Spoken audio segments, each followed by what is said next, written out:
दोस्तों अक्सर हम सोचते हैं स्पेस में सिर्फ सैटेलाइट घूम रहे हैं, लेकिन क्या आपको पता है कि स्पेस के अंदर बहुत ज़्यादा कचरा है और इसका जो वजन है वो लगभग 9000 मैट्रिक टन से भी ज़्यादा है। इसको बोलते हैं स्पेस जंक। तो आज की वीडियो के अंदर हम यहाँ पे डिस्कस करने वाले हैं स्पेस जंक क्या होता है, क्या क्या इश्यूज़ हैं और फ्यूचर इकोनॉमी क्या है स्पेस की। तो चलिए स्टार्ट करते हैं। तो यहाँ पे दोस्तों अगर हम स्टार्ट करें तो पहली बात है कि ग्रोइंग स्पेस डेब्रिस क्राइसिस। देखिए सबसे पहला जो क्वेश्चन मन में आता है कि भाई स्पेस जंक क्या है, हम उसकी बात तो कर रहे हैं। देखिए अगर हम बात करें कि जैसे मान लीजिए कोई भी सैटेलाइट है, अब सैटेलाइट जो है हमारे काम आ रहा है, चाहे वो जीपीएस है, इंटरनेट है, हर एक सुविधा हमें दे रहा है। But at the same time कुछ सैटेलाइट जो है जो नॉन फंक्शनल हैं, नॉन फंक्शनल किसी की वजह से भी हो सकते हैं, चाहे हमने लॉन्च किया लेकिन वो फंक्शनल नहीं है, कुछ इशू आ गया, चाहे उसकी लाइफ ख़त्म होगी या ब्रेक हो गया, ये सारी चीज़ें जो हैं इसको हम बोलते हैं स्पेस जंक। अब स्पेस जंक के अंदर सिर्फ यही चीज़ें नहीं आती, चलिए बात करते हैं कि क्या क्या वहाँ पे आता है। अगर आप ये अर्थ देखोगे तो अर्थ के अराउंड इतना ज़्यादा एरिया क्राउडेड है, तो फ्यूचर के अंदर ये बहुत बड़ा हमें नुकसान देने वाला है। कैसे नुकसान देगा इस वीडियो में जानेंगे। चलो स्पेस डेब्रिस की अगर हम बात करें तो आर्टिफिशियल स्पेस डेब्रिस कहाँ से आती है। पहली बात है कि जो भी चीज़ एंड ऑफ लाइफ है, मतलब अगर आपका सैटेलाइट आपने लॉन्च किया वो वर्किंग है, that is not a space debris या स्पेस जंक, वो नॉन फंक्शनल होना चाहिए। कोई भी अगर हम बात करें आर्टिफिशियल स्पेस डेब्रिस के अंदर, चाहे वो स्पेस क्राफ्ट है, चाहे आपका लॉन्च व्हीकल है, वहाँ पे स्टेज घूम रही है, वो भी उसी का पार्ट है, चाहे बैटरी है, चाहे कोई भी उसका पेंट भी इवन उतर गया, वो भी जो है आपका स्पेस डेब्रिस के अंदर आता है। Human waste, peeling paint, solid propellant, इसके अलावा अगर हम बैटरी, फ्यूल टैंक, तो यहाँ पे जो है ये सारा कुछ कहाँ पे आता है, स्पेस जंक के अंदर आता है। तो इट मीन्स कि हमें अगर प्री के अंदर यहाँ पे क्वेश्चन पूछा जाए कि क्या क्या चीज़ें आती है तो हमें अवेयर रहने की ज़रूरत है। अब दूसरी बात अगर हम बात करें कि राइज इन स्पेस डेब्रिस कैसे है, जैसे मान लीजिए कोई स्पेस आपने सैटेलाइट लॉन्च किया, जैसे मैंने पहले बताया कोई रॉकेट स्टेज है, कुछ कोलिजन हो गया कि एक सैटेलाइट आपने लॉन्च किया दूसरे के साथ कोलिजन हो गया, दोनों डिफंक्ट है, कोई काम नहीं करेंगे, तो then that is also qualified as we can say space junk या स्पेस डेब्रिस। जैसे बहुत से मिशंस आते हैं, ठीक है, मेगा कॉन्स्टेलेशन, अभी आपने देखा होगा कि स्टारलिंक प्रोजेक्ट है एलन मस्क का, बहुत से सैटेलाइट जो है लो अर्थ ऑर्बिट के अंदर लॉन्च कर रहे हैं। तो वो जब फ्यूचर उनका क्या होगा, क्या हम उनको वापस ला पाएंगे, डी ऑर्बिट कर पाएंगे, या फिर वो स्पेस में घूमते रह जाएंगे। अब यहाँ पे देखो सबसे बड़ा इशू क्या है, आपने कोई चीज़ लॉन्च की, ठीक है, सामने से भी कोई सैटेलाइट आ रहा है, दोनों कोलाइड करके, अब कोलाइड करके तो मेजर इंपैक्ट क्या होता है, उस कंट्री की इकोनॉमी के ऊपर होता है, ठीक है, कभी आपको दोबारा उसको लॉन्च करना पड़ेगा क्योंकि वो तो अब किसी काम का रहा नहीं। अगर हम यहाँ पे देखें तो इसको ट्रैक करने के लिए थ्रू द वर्ल्ड हर एक कंट्री कोशिश करती है। इंडिया का पर्सपेक्टिव अगर हम देखें तो Indian space situational awareness management है, IS4OM सेंटर है बेंगलुरु के अंदर, दूसरा है प्रोजेक्ट नेत्रा, ठीक है, ये ट्रैक करने में हेल्प करते हैं, लेकिन अभी भी बहुत सारा काम करना बाकी है। यहाँ पे जैसे हम देख सकते हैं, यहाँ पे देखो 1950 के अराउंड जब हमने स्पेस जर्नी स्टार्ट की तो यहाँ पे आपको दिख रहा है कि मेजर जो रीसेंट इंपैक्ट है, रशिया और यूएस का सैटेलाइट आपस में कोलाइड कर गया। तो इट मीन्स के नुकसान क्या हुआ होगा। अब देखो उन्होंने सैटेलाइट लॉन्च किया, एक तो वो कोलाइड कर गया, मतलब सैटेलाइट अब काम नहीं कर रहा, फिर आपको क्या करना पड़ेगा, नया सैटेलाइट लॉन्च करना पड़ेगा, उसके लिए क्या है, पैसा बहुत ज़्यादा चाहिए, तो इकोनॉमी के ऊपर इंपैक्ट पड़ेगा। सेकेंडली वहाँ पे डेब्रिस बहुत ज़्यादा क्रिएट हो जाएगी, जब वो जो छोटे छोटे पार्ट उसके, क्योंकि आपस में कोलाइड किया तो छोटे छोटे पार्ट जो हैं क्रिएट हो जाते हैं और ये बहुत तेज़ी स्पीड से चलते हैं। तो मतलब अगर कोई और सैटेलाइट के बीच में ये टकरा गए तो वो सैटेलाइट को भी ख़राब करेंगे।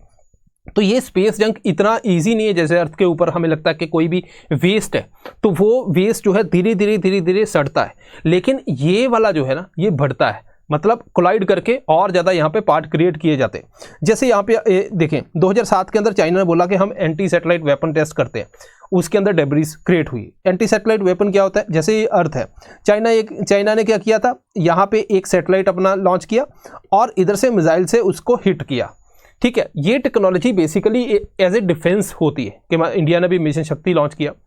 यहाँ पे क्या होता है कि आप मान लीजिए कल को किसी कंट्री के साथ आपकी लड़ाई हो जाती है तो आप उसके सैटेलाइट को टारगेट कर सकते हो। ये एक तरीका होता है क्योंकि फ्यूचर वॉर जो है वो स्पेस से लड़ी जाएगी। और इसके अंदर क्या है कि अगर आपने किसी का सैटेलाइट वहाँ पे डिफंक्ट कर दिया तो देन आपको डेफिनेटली यहाँ पे बेनिफिट होगा, क्योंकि उस कंट्री की डिपेंडेंस जो है सैटेलाइट के ऊपर बहुत है। जैसे कोई भी कंट्री जीपीएस कुछ यूज़ करती है या अपना नेविगेशनल सिस्टम यूज़ करती है, तो इट मीन्स कि उसके सैटेलाइट लगे हैं, तो आपने सैटेलाइट को हिट कर दिया, तो अब वो काम नहीं करेंगे, तो वो मिसाइल लॉन्च कर कैसे करेगा, ये सारे जो फैक्टर हैं इम्पैक्ट करते हैं। इसके अलावा अगर हम थोड़ा सा पास में है, 1990 के अंदर सोलर एक्टिविटी ज़्यादा हुई, जिसके वजह से अगर आप देखोगे यहाँ पे जो डेब्रीज है वो लो हुई। सोलर एक्टिविटी वजह से क्या होता है, ड्रैग बढ़ जाता है। जैसे मान लीजिए मैं ये कहता हूँ कि यहाँ पे एक सिंपल चीज़ समझो, ये अर्थ है, ठीक है। अब यहाँ पे एक ऑर्बिट के अंदर मान लीजिए सैटेलाइट घूम रहा है। सैटेलाइट के पास दो चीज़ें होगी, अगर तो इसकी स्पीड स्लो होगी तो ये क्या होगा, अर्थ की तरफ आएगा, ठीक है। दूसरा, अगर हाई होगी तो बाहर चला जाएगा, राइट। सो अब मान लीजिए एयर ड्रैग ज़्यादा हो गया, रेजिस्टेंस ज़्यादा बढ़ गया, ठीक है, एक्टिविटी की वजह से, तो अब ये स्लो डाउन हो जाएगा, जिसकी वजह से बहुत सी जो डेब्रीज हैं जो ऑर्बिट में ऐसे घूम रही हैं वो स्लो डाउन हुई, अर्थ की तरफ आई, देन बर्नआउट होगी, तो इट मीन्स के वहाँ पे जो है थोड़ी कमी हमें देखने को मिली। अब दूसरी बात, यहाँ पे रिसेंट इंसिडेंट देखो, मार्च के अंदर क्या हुआ, इंटरनेशनल स्पेस स्टेशन ने जो बैटरी थी डिस्कार्ड की, वहाँ पे उसका एक पैलेट छोटा सा वो एक रूफ के ऊपर क्रैश हो गया। तो मतलब यहाँ पे दो इंपैक्ट हो रहे हैं, एक हो रहा है ह्यूमन लॉस, ठीक है, दूसरा हो रहा है इकोनॉमी लॉस, राइट।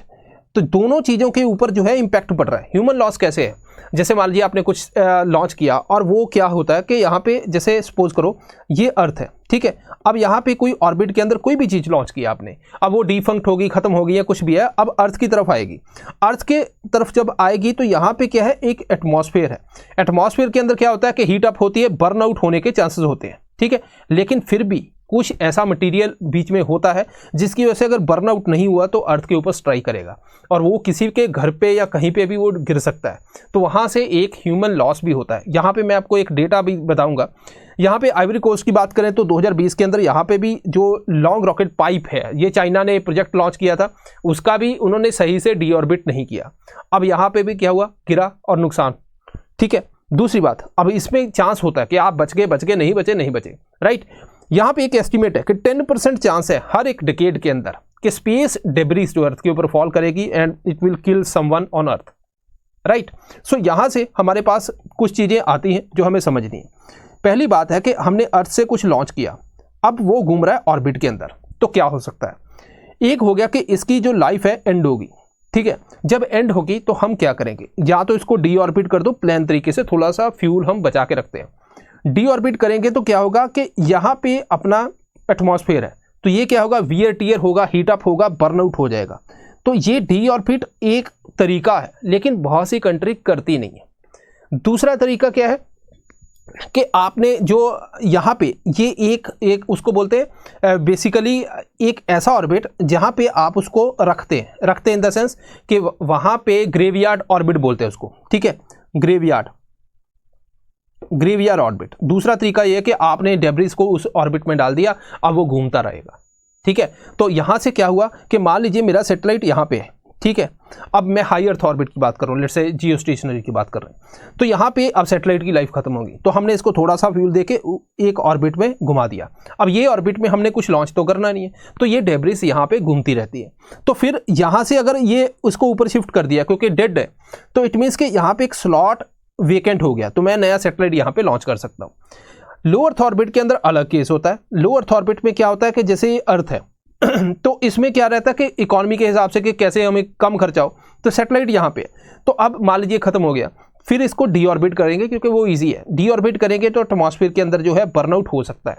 लेकिन सवाल ये ठीक है कि भाई हाँ ये तरीके हैं, क्या कंट्री फॉलो करती है, पहली बात। दूसरी बात यहाँ पे ये है कि आपने इतने ज़्यादा सैटेलाइट लॉन्च कर दिए कि भाई अब यहाँ पे बहुत से सैटेलाइट हैं, अब इतने सैटेलाइट है तो आपस में टकराने के चांसेस भी ज़्यादा है। इसी वजह से जो है इंडिया ने भी एक यहाँ पे रिसेंटली जो है कंसेप्ट लेके आया बॉडीगार्ड सैटेलाइट का। इसका मतलब ये है कि आप अपने सैटेलाइट को ध्यान रखो। जैसे मान लीजिए हमारा नेविक सिस्टम है, हमारी किसी से लड़ाई होती है तो वो हो सकता है हमारे सैटेलाइट को टारगेट करने की कोशिश करे, तो हमारा सैटेलाइट जो सिस्टम है उसके आसपास हम एक सैटेलाइट रखना चाहेंगे जो उनके ऊपर निगरानी रखेगा, कोई और उसके ऊपर जो है अटैक तो नहीं कर रहा। तो यहाँ पे ये कंसेप्ट निकल के आता है। इवन अगर आप कुछ और देखोगे कि कितनी स्केल ऑफ प्रॉब्लम देखते हैं, ठीक है, यहाँ पे यूएस एयरफोर्स यहाँ पे एक ट्रैक कर रही है, उसने बोला 25,000 पीसेस से ज़्यादा स्पेस जंक है और ये कितना बनता है 9,000 मेट्रिक टन, और ये that is larger than 10 centimetre. छोटे वाले तो ट्रैक ही नहीं हो रहे। अब ये इतनी ज़्यादा स्पीड है ना, अब आप देखोगे कि ये डेब्रिस हैं, ये बहुत तेज़ी स्पीड से जा रहे हैं। तो मान लीजिए कोई किसी कंट्री का यहाँ पे कोई सैटेलाइट है, वो फंक्शनल है, उसके साथ जैसे ही टकराएंगे तो उसको भी ये ख़त्म करेंगे।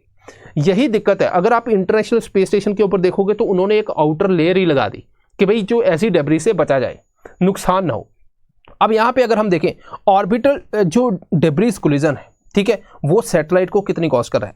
एस्टिमेटेड $86 मिलियन से लेके $103 मिलियन लॉसेस अ ईयर। तो मतलब एक तो उसको लॉन्च करने के लिए आपको पता है कि जो है लॉन्च व्हीकल है, इसकी अलग अलग स्टेजेस होती हैं, जहाँ पे फ्यूल बर्न होता है तो बहुत ज़्यादा कॉस्ट आती है। हालांकि इंडिया के अगर आप देखोगे लॉन्च व्हीकल वो सस्ते हैं, सस्ते इन द सेंस उनकी लॉन्चिंग कॉस्ट कम है, क्योंकि हम टाइम ज़्यादा ले लेते हैं। तो हम बेसिकली ऑर्बिट को यूज़ करते हैं, अर्थ की ग्रेविटी को यूज़ करते हैं।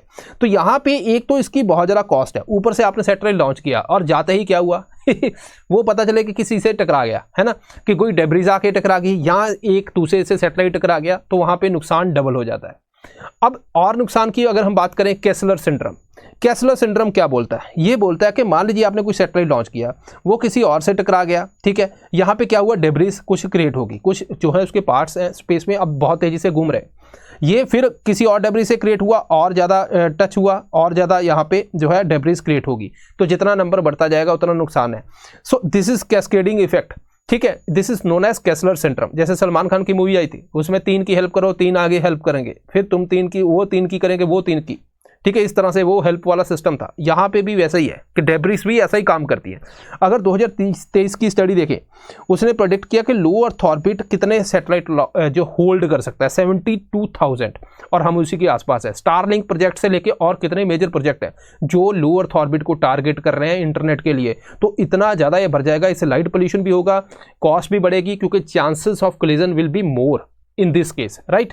चलो थोड़ा सा आगे, अब आ गया मेगा कॉन्स्टेलेशन, जो स्टारलिंक प्रोजेक्ट है, उसके साथ और भी तो हैं, सिर्फ स्टारलिंक तो नहीं है। इसके अंदर अगर हम देखें तो अगर अक्टूबर 2025 का डेटा देखें तो 8800 के आसपास जो है ऑर्बिट के अंदर है, जिनमें से 8700 और 8800 आप बोल सकते हो कि ये वर्किंग है। तो मतलब इतने हैं, और ये जो है बहुत बड़ा प्रोजेक्ट है कि मतलब और सैटेलाइट लॉन्च होते जाएंगे। जब इतने ज़्यादा सैटेलाइट लॉन्च हो जाएंगे, वो ऑर्बिट क्राउडेड हो जाएगा, there will be a more collision, this will lead to economic loss to a particular country और इवन ग्लोबल इकोनॉमी। तो नेक्स्ट पार्ट है इनविजिबल लैंडफिल इन ऑर्बिट। यहाँ पे अगर हम ध्यान दें तो बहुत सा एक लैंडफिल ही बनता जा रहा है, क्योंकि इतने ज़्यादा हम सैटेलाइट लॉन्च कर रहे हैं और जो डिफंक्ट हो रहे हैं या नॉन फंक्शनल है उसको हम वापस लाने की कोशिश नहीं कर रहे, डी ऑर्बिट करने की कोशिश नहीं कर रहे। तो यहाँ पे देखें कम्युनिकेशन सैटेलाइट है, GPS है, क्लाइमेट वेदर मॉनिटरिंग, ये सब कुछ है, जिससे इकोनॉमिक इश्यूज बहुत ज़्यादा बढ़ रहे हैं। तो ग्लोबल इकोनॉमी के ऊपर इंपैक्ट डेफिनेटली इसका होगा। यहाँ पे हम देखते हैं इकोनॉमिक डिमेंशन क्या है। अब देखो ग्लोबल स्पेस इकोनॉमी क्या है, वो प्रोजेक्टेड है, it will exceed $1 trillion by 2040। तो मतलब इतनी बड़ी इकोनॉमी, रीजन क्या है, प्राइवेट सेक्टर बहुत ज़्यादा काम कर रहा है। स्पेस एक्स आ गया, इंडिया के अंदर भी प्राइवेट सेक्टर काम कर रहे हैं। तो जब प्राइवेट सेक्टर भी काम करते हैं तो उसको क्या गवर्नमेंट तो रिस्पॉन्सिबिलिटी लेती है, जैसे मान लो उस कंट्री की रिस्पॉन्सिबिलिटी है ना, जिसने कुछ हार्म किया या जिसकी वजह से कोई नुकसान हुआ। अब प्राइवेट सेक्टर है, उसने लॉन्च कर दिया, तो क्या इकोनॉमी लेगी, जो वो कंट्री लेगी यहाँ पे उसका रिस्पॉन्सिबिलिटी। जैसे मान लीजिए कोई भी XYZ कंपनी है, ठीक है, कंट्री, लेट्स से हम USA की बात करते हैं, USA। अब USA के अंदर क्या है कि अब कोई नुकसान हो गया, उसकी वजह से US रिस्पॉन्सिबिलिटी लेगा। अब वो नुकसान किया था US में कोई प्राइवेट कंपनी थी, उसकी वजह से हुआ, तो प्राइवेट कंपनी कहती मैं नहीं कुछ कर रही, तो मतलब ultimately responsibility will be on USA। अब USA अगर मान लीजिए उसका पैसा भी बढ़ता है, तो पैसा कहाँ से होगा, वो होगा US की इकोनॉमी के अंदर, मतलब गवर्नमेंट देगी। तो गवर्नमेंट देगी तो वो किसका पैसा होगा, टैक्स पेयर्स का। तो मतलब अल्टीमेटली यहाँ पे भी जो है टैक्स पेयर को ही पैसा भरना पड़ेगा। नुकसान, अब देखो काम किसने किया, प्राइवेट कंपनी ने, पैसा कौन भरेगा, वो कंट्री के अंदर वो पैसा कहाँ से आया, टैक्स पेयर से। तो मतलब क्या अगर हम ऐसा रखें तो अल्टीमेटली क्या रिस्पॉन्सिबिलिटी टैक्स पेयर की होगी, ये भी तो एक सोचने वाली बात है। इसके अलावा यहाँ पे इकोनॉमिक लॉस की बात करें, अगर हम केसलर सिंड्रोम की बात करते हैं, एक डेब्रिस दूसरे से टकराई और ज़्यादा डेब्रिस बढ़ रही है, अगर इसके बिना भी देख ले, मतलब केसलर सिंड्रोम मान लो है नहीं, 1% ग्लोबल GDP का लॉस है हर साल। और अगर मैं इसको केसलर सिंड्रोम भी जोड़ दूं तो मतलब डेब्रिस और ज़्यादा बढ़ गई, तो वो भी नुकसान करेंगी, then this loss will be more, much more, right. चलो अब नेक्स्ट क्या है, नेक्स्ट की अगर हम बात करें यहाँ पे लैक ऑफ प्रॉपर एफर्ट। देखो अब हमने बात कर ली कि भाई ह्यूमन को नुकसान हो रहा है, और उसके बाद कुछ हमने बात की कि भाई इकोनॉमी को भी लॉस हो रहा है, ठीक है। अब एफर्ट क्या है, इंटरनेशनल टेलीकम्युनिकेशन यूनियन जो है ITU, ये बेसिकली कंसर्न होती है, जैसे मान लीजिए आपने कोई इंटरनेट के लिए सैटेलाइट लॉन्च करना है, कुछ करना है, वो ये कहती है कि आप रेडियो फ्रिक्वेंसी वगैरह उसकी है ना, उसको इंश्योर करती है, लेकिन क्या वो सैटेलाइट प्रॉपर उस स्लॉट के अंदर, ऑर्बिट के अंदर गया या नहीं गया, उसको एड्रेस नहीं करती। So it does not even track that satellite are actually in promised orbit, जो बोला गया था उसमें है भी, ठीक है, ताकि कोलिजन कंसर्न को देखा जाए। तो पहला तो यहाँ पे ही इशू है, ठीक है। अगर आपने ट्रैक ही नहीं किया कि वहां पे गया या नहीं गया, तो then there will be a problem, right. Solution क्या है, तो हमने पढ़ा कि भाई इंसान को नुकसान कर रहा है, ऑर्बिट कंजेशन बढ़ रही है, डिफंक्ट सैटेलाइट वहां पे हैं, दूसरे को नुकसान हो सकता है, कंट्री की इकोनॉमी को हो सकता है, ग्लोबल इकोनॉमी को हो सकता है। अब इसका सोल्यूशन क्या है, अब देखो यहाँ पे क्या है सोल्यूशन इन द सेंस कि हमें फ्यूचर के अंदर किस तरह से इसको स्पेस को सही रखें, क्योंकि स्पेस से ही तो हम चाहते हैं कि मून पे जाएं, मार्स पे जाएं। तो अब स्पेस अगर आपकी बहुत ज़्यादा कंजेस्टेड होगी तो दिक्कत आ जाएगी। तो इसका सोल्यूशन क्या है, पहला है सर्कुलर स्पेस इकोनॉमी। यहाँ पे एक लॉन्ग टर्म सोल्यूशन है सर्कुलर स्पेस इकोनॉमी के, मतलब जैसे मान लीजिए मैंने सैटेलाइट लॉन्च किया, वहाँ पे स्पेस में घूम रहा है, अब उसको क्या मैं मटेरियल को रीयूज कर सकता हूँ। जैसे अभी रिसेंटली काम क्या कर रहे हैं हम, जो लॉन्च व्हीकल है, ठीक है, उनको रीयूजेबल लॉन्च व्हीकल बनाने की कोशिश कर रहे हैं, RLV, ठीक है। SpaceX ने किया, क्योंकि इसे कॉस्ट, प्राइवेट कंपनी तो ये सोचती है कि भाई अगर मैं रीयूज करूँगा तो then cost will be less, है ना। बट हमें क्या देखना पड़ेगा कि ये क्या सस्टेनेबल है, क्या हम फ्यूचर के अंदर थ्रू आउट द वर्ल्ड इसको अप्लाई कर सकते हैं, कंट्रीज आगे आएंगी। तो ये एक पॉइंट है, अभी स्टार्टिंग है। अब यहाँ पे देखो सर्कुलर इकोनॉमी जो है, ये बहुत बड़ा कंसेप्ट है। मतलब अभी तो हमने लॉन्च व्हीकल की बात की, मान लीजिए कोई सैटेलाइट है वो डिफंक्ट हो गया, क्या मैं उसके मटेरियल को यूज कर सकता हूँ, ये भी तो है। तो मतलब जो हम हॉलीवुड मूवीज के अंदर देखते हैं कि स्पेस के अंदर ही सब कुछ करके आ गए, तो यहाँ पे भी वैसा ही होगा। यहाँ पे देखो सर्कुलर स्पेस इकोनॉमी की बात करें, रीयूज, रिपेयर एंड रिसाइकलिंग, क्या हम मटेरियल को कर सकते हैं, क्या हम ड्यूरेबल ऐसा मटेरियल बना सकते हैं कि जैसे मान लीजिए मैंने कोई सैटेलाइट लॉन्च किया, अर्थ से जो है सैटेलाइट यहाँ पे लॉन्च कर दिया, मैं उसको बहुत ही प्लान्ड, अब खत्म हो गए, प्लान्ड तरीके से अर्थ के ऊपर लैंड ही करवा दूं। जब लैंड कर गया तो उसके अंदर जो मटेरियल है उसको मैं रीयूज कर सकता हूँ। इससे क्या है कि एक तो कंजेशन भी कम होगी, तो ये है, ठीक है। जैसे आपने इंडिया के अंदर पढ़ा होगा EPR, एक्सटेंडेड प्रोड्यूसर रिस्पॉन्सिबिलिटी, कि जो प्रोड्यूसर है उसको रिस्पॉन्सिबिलिटी लेनी पड़ेगी उसकी रिसाइकलिंग की, ठीक है। उसको जो है मैनेज तरीके से किया जाए, या तो पैसे दे या खुद अपना सिस्टम लगाए। यहीं पे भी स्पेस में भी ऐसा ही कुछ करने की जरूरत है। दूसरी बात है कि स्पेस स्टेशन जो है, जैसे इंटरनेशनल स्पेस स्टेशन है, इसको मल्टीपर्पज बनाना पड़ेगा, ठीक है। कि मान लीजिए कोई सैटेलाइट है वो वहाँ पे ऑर्बिट के अंदर खराब हो गया, तो अब हमारे लिए क्या हो गया, वो डेब्रीज। लेकिन अगर हम इसको इन ऑर्बिट रिपेयर कर पाएं, क्या हम ऐसी टेक्नोलॉजी फ्यूचर के अंदर बना पाएंगे जहां पे रोबोटिक आर्म होगी और वो उसको जो है रिपेयर कर देगा। इससे क्या है कि बहुत सी चीज़ें जो है चल पड़ेगी, ठीक है। यहाँ पे ये सारी चीज़ें हैं। इसके अलावा अगर recovery, reuse and then safe return, जिसके बारे में मैंने अभी बात की कि सेफली क्या वो हम रिटर्न कर सकते हैं उसको, वो अर्थ के ऊपर आ सकता है। तो यहाँ पे रीयूज करना पड़ेगा, पैराशूट यूज करने पड़ेंगे, एयर बैग, ताकि सॉफ्ट लैंडिंग हो पाए। सॉफ्ट लैंडिंग मतलब स्लोली अर्थ के ऊपर वो लैंड कर जाए। AI का यूज कर सकते हैं कि जैसे मान लीजिए बहुत सी हमने रोबोटिक आर्म है, कोई सैटेलाइट है, ठीक है, इस ऑर्बिट में है। अब मान लीजिए मैंने इसमें 3 सैटेलाइट लॉन्च किए। अब क्या होगा कि ये जो सैटेलाइट है इसके भी रोबोटिक आर्म है हर एक के, अब ये खराब हो गया तो ये सैटेलाइट वहां पे जाएगा, रोबोटिक आर्म से इसको करेक्ट कर देगा, तो उसको भी वो भी चलने लग जाएगा। स्टारलिंक प्रोजेक्ट इतना बड़ा प्रोजेक्ट है, इतने ज़्यादा सैटेलाइट है, अगर ये टेक्नोलॉजी आ जाती है तो बहुत से उनके जो सैटेलाइट है उसको हम ठीक कर सकते हैं। देन हम डेब्रीज को कैप्चर भी कर सकते हैं, ठीक है। या तो डेब्रीज को कैप्चर, एक नेट होता है, जैसे मान लीजिए मॉस्किटो नेट होता है ना, वैसे तो डेब्रीज को ऐसे कैप्चर भी कर सकता है, डीऑर्बिट भी कर सकते हैं। तो वो प्लान कर सकते हैं हम किस तरह से जाए। देन यहाँ पे ऑर्बिटल माइनिंग, अब इसका कंसेप्ट है, ये प्री के अंदर भी हमें पूछा जा सकता है ऑर्बिटल माइनिंग का मतलब क्या है।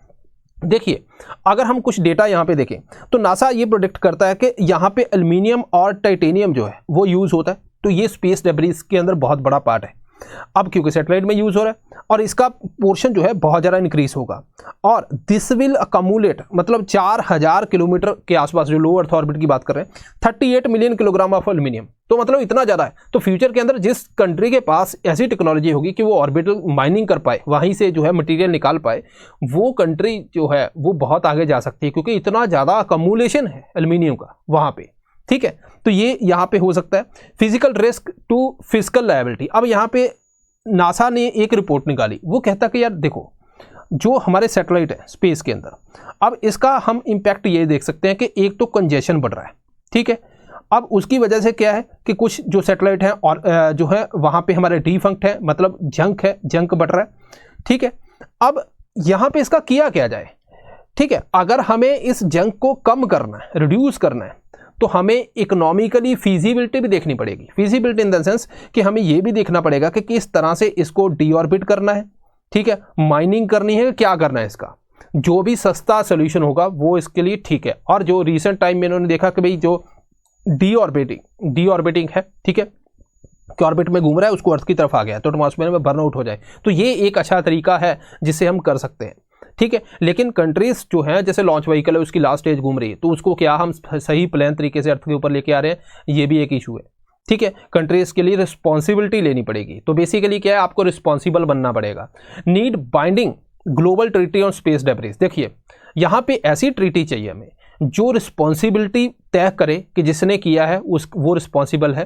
दूसरा, फाइन इम्पोज किया जाए कि जैसे मान लीजिए एक हमने थ्रू द वर्ल्ड हमने बना लिया कि कोई भी डेब्रिस को हम डीऑर्बिट, या उसका क्या करना है, उसका सोल्यूशन हमारे पास है। अब कोई कंपनी है, उसने लॉन्च कर दिया, अब वो डेब्रिस वहीं पे घूम रही है, तो हम क्या करेंगे, उस कंट्री को बोलेंगे या तो तू उसका डीऑर्बिट कर, वहां से क्लियर कर, अदरवाइज उतने पैसे दे दे, हम कर देंगे, ठीक है। तो ये तरीका एक है, राइट। अब यहाँ पे देखिए आउटर स्पेस ट्रीटी है, ये क्या बोलती है, नेशन विल बी रिस्पॉन्सिबल, के मतलब नेशन रिस्पॉन्सिबल है। अब यहाँ पे इशू क्या है, नेशन है रिस्पॉन्सिबल कि अगर कुछ हो गया, तो यहाँ पे अगर प्राइवेट कंपनी ने किया तो वो कहती है मैं तो रिस्पॉन्सिबिलिटी नहीं लेती। नेशन रिस्पॉन्सिबल है तो ये पे करेगा तो वो पैसा कहाँ से आएगा, टैक्स पेयर से। तो ये मैंने आपको ऑलरेडी बताया है ना, तो वो एक इशू है, राइट। यहाँ पे ये, हाँ, तो ये है दोस्तों कुछ चीज़ें जो हमें देखनी पड़ेगी फ्यूचर के अंदर कि किस तरह से जो है हम इसको बेटर बना सकते हैं। ग्लोबल स्पेस इकोनॉमी की अगर बात करें तो वहाँ पे एक तो अपॉर्चुनिटी तो बहुत बड़ी है कि हम अलग अलग प्लैनेट के ऊपर जाएं फ्यूचर में, या मून के ऊपर जाएं, वहाँ पे भी कुछ रिसोर्सेज हैं उनको एक्वायर करने की कोशिश करें, या उनको अपना एक बेस स्टेशन बना ले, वहाँ से आगे फ्लाइट ले सकते हैं, बिकॉज वहाँ पे ग्रेविटी कम है एज़ कम्पेयर टू अर्थ। तो हमारा जो फाइनेंशियल मॉडल है वो सही हो जाएगा। लेकिन अभी जो डेंट पड़ रहा है स्पेस इकोनॉमी को, ये एक मेजर डेंट है, और इसको हमें अगर ठीक करना है तो we have to be responsible कि भाई जो भी हम काम कर रहे हैं उसके लिए रिस्पॉन्सिबली उस चीज़ को क्लियर करें। तो ये है दोस्तों आज का टॉपिक। सो आई होप कि आपको अलग अलग डायमेंशन पता लगी होंगी, कुछ मैंने कंसेप्ट भी समझाने की कोशिश की। सो ऐसे ही दोस्तों स्लीपी के साथ जुड़े रहिए ताकि और नए नए टॉपिक आप समझ सको। सो दिस इज ऑल, मिलते हैं नेक्स्ट टाइम। Thank you.